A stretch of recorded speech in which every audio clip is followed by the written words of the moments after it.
今回はカードモデルの進め方ということで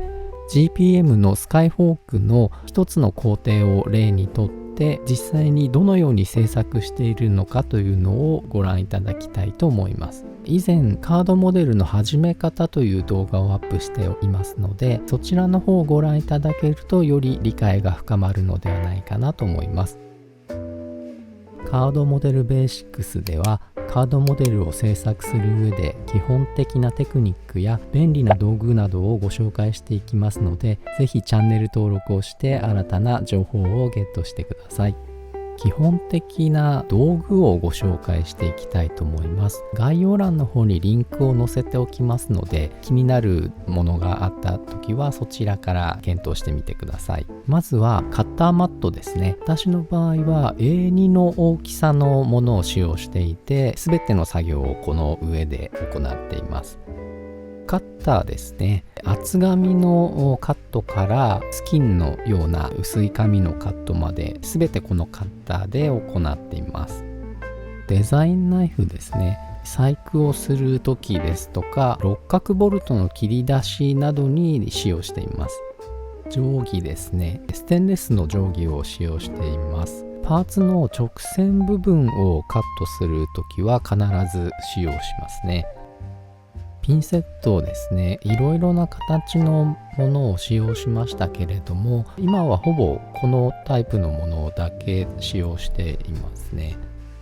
プライヤーですね。パーツを折ったりですとか、あとは糊付けをした後に圧着する時などに使用しています。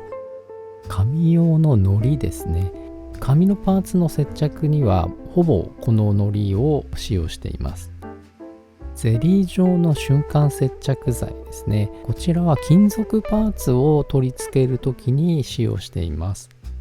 いろいろな形をしたヘラですね。糊を点付けしたりですとか、あとは少量の糊を塗り伸ばしたり、細かい部分を圧着したりとか、そういう時に使用しています。ピッキングペンシルですね。リベットですとか六角ボルトのように小さくてピンセットで掴んでしまうと壊れてしまうようなパーツを糊付けするときに使用しています。金属の丸棒ですね。パーツに R をつけるときに使用しています。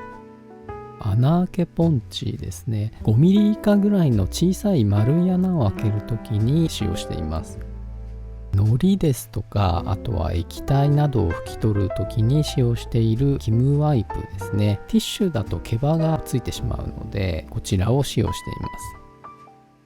それではスカイホークの一番最初の工程のエアインテークの部分ですね。こちらを例にしてどのように進めているのかというのをご覧いただきたいと思います。説明書のパーツ番号を頼りにその番号のパーツを大まかに切り取っていきます。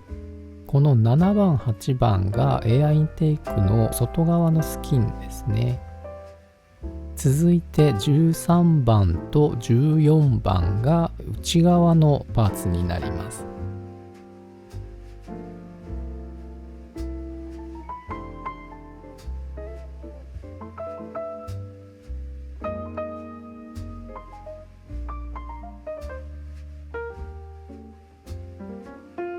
続いてこの 13A というのが内側の一番奥のフレームのパーツになりますね。こちらで今回の工程のパーツをすべて抜き出しましたので切り出していきます。このパーツは真ん中に折り線がついてますので、切り出す前にまず折り線をつけていきます。こちらの折り線をつけるジグについては別の動画で解説してますので、そちらをご覧いただければと思います。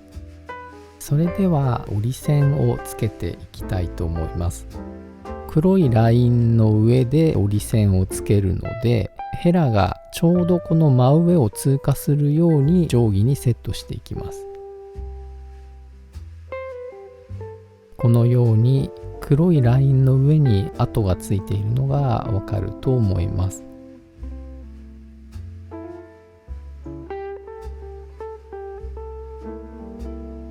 個々のパーツを切り出していきます。このカッターの場合なんですけれども、刃の厚さが 0.4mm になってますので、外側の黒いラインが定規からはみ出すぐらいのところでカットするのがちょうどいいかなと思います。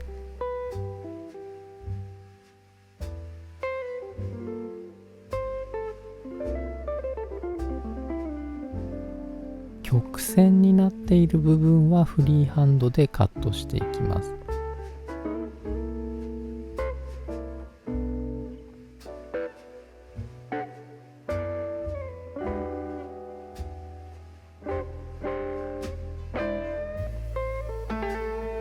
切り出したらパーツの番号を裏側に書いておきます。こちらで今回の工程のパーツを切り出すことができました。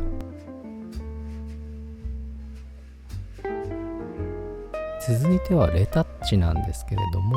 カードモデルの場合、紙の断面がどうしても見えてしまうので、パーツの色と合わせて塗るという工程ですね。私の場合は水性の筆ペンを使用しています。油性のペンの場合、滲んで紙の奥まで色が入ってしまうので、水性を使うことをお勧めします。パーツに塗る前に同じような系統の色を試し塗りしてみて、近い色でレタッチするようにしていきます。今回の場合は024よりも029の方が色が近かったので、そちらでレタッチをしていきます。レタッチをする場所なんですけれども、パーツの端などでどうしても断面が見えてしまう場合はレタッチをします。パーツのつなぎ目などで断面は見えない場所の場合は人によると思うんですけれども、する場合としない場合とあるんですが、このような飛行機のモデルの場合はしなくてもいいんじゃないかなと思います。モデラーによって考え方が違うと思うので、どちらでも間違いではないと思います。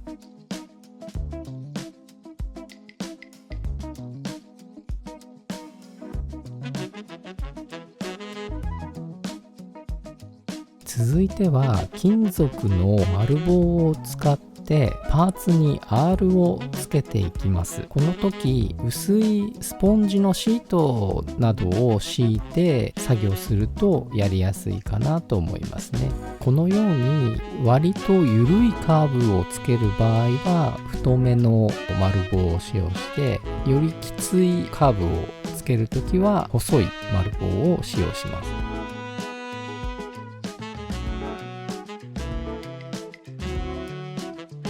それではパーツの下準備ができましたので、エアインテークの部分を組み立てていきたいと思います。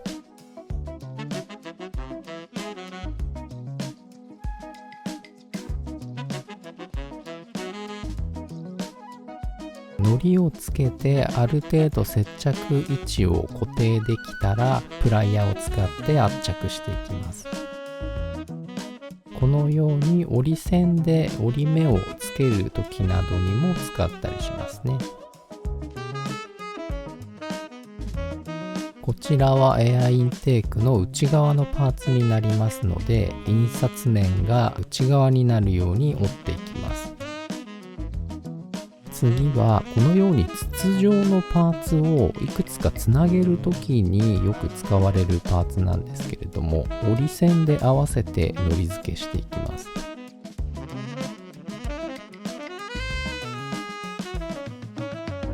こちらは内側の一番端のパーツですね。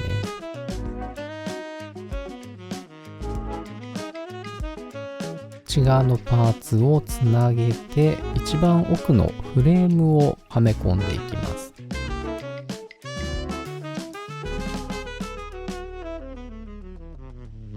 金属の棒で上から押してフレームの面を合わせていきます。それでは内側のパーツを外側のスキンの方にはめ込んで接着していきます。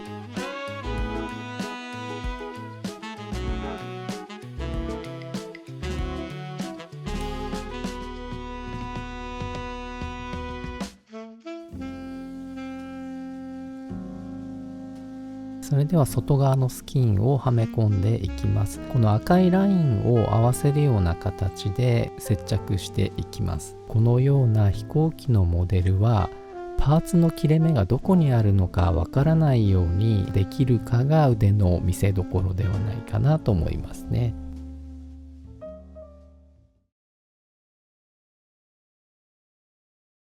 今回はカードモデルの進め方ということで、一つの工程を例にしてどのように制作しているのかというのをご説明させていただきました。以前にカードモデルの始め方という動画をアップしてまして、今回の動画はその続きのような内容になっていますので、そちらの方もご覧いただけるとよりカードモデルを楽しんでいただけるのではないかなと思います。縫田隆の動画ではカードモデルの制作に役立つテクニックや道具などをご紹介したり、気になるキットのレビューや制作をしていきますので、ぜひチャンネル登録をして新たな情報をゲットしてください。いつも動画を見ていただきありがとうございます。もしこの動画を楽しんでいただけたら、ぜひスーパーサンクスで応援していただけると嬉しいです。新たな企画や動画制作に使わせていただきます。今回の動画の感想や質問などコメントもぜひお待ちしております。X や Instagram、Facebook のリンクも概要欄の方に載せてますので、そちらからフォローしていただけると嬉しいです。